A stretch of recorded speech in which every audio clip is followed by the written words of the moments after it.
ভাইয়া গত ঈদে আপনার গার্লফ্রেন্ড আপনাকে পিছন দিয়ে সালামি দিয়েছিল, এই ঈদে আপনার গার্লফ্রেন্ড আপনাকে কোন জায়গাতে সালামি দিয়েছে? এবার কোনো সালামি দেয় না ভাই। এক টাকাও সালামি দেয়নি? না, আপনি কি মনে করেন না আপনাকে সালামি দেওয়া উচিত? অবশ্যই দেওয়া উচিত। ওর টাকা দিতে আমি ফকির হয়ে গেছি, ও সালামি দিব না কি লেগা? তাহলে কেন সালামি দিল না? দিল না কেন? আমি ওর কাছে সালামি পাই না। অবশ্যই সালামি পান। আপনি এখনই তাকে কল করেন, কল করে সালামি চান। যদি সালামি না দেয় তাহলে তার সাথে ইচ্ছা মতো ঝগড়া করেন। ঝগড়া করুন মানে ওর উড়াই দিব আজকে ভাই। সালামি না দিলে মাথা মতো গরম আছে ভাই। হ্যালো বেবি, সোনা, হ্যাঁ বলো।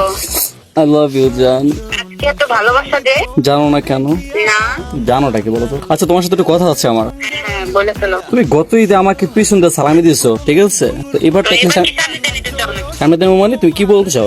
তুমি কি বলতে চাও সেটা বলো। না, আমি কি বলতে চাই, বয়ফ্রেন্ড হিসেবে তোমার কাছে সালামি চাইতে পারি না? না না, তুমি আমার কাছে পাও না, আমি পাই তোমার কাছে। তুমি মানে তোমার দিতে দিতে ফকির হয়ে গেছে, আবার পাই তুমি আমার কি মানে তোমার কি পারো না? তোমার আমি দিতে দিতে ফকির হয়ে গেছি। আর তুমি আমাকে কি দিছো বলো? তোমার তোমার চুরি কিনে দিছি, শাড়ি কিনে দিছি ভাই, জীবনে যত কিছু আছে কসমেটিক সব কিনে দিলাম, পুরো ফ্যাক্টরি কিনে দিছি, তারপর তোমার পারো না, কি বুঝি না? ও আর তোমার যে পাঞ্জাবি কিনে দিছি, স্যান্ডেল কিনে দিছি, সেগুলো কি হবে? ওই 150 টাকাটা স্যান্ডেল, 300 টাকাটা পাঞ্জাবি, ওই পরি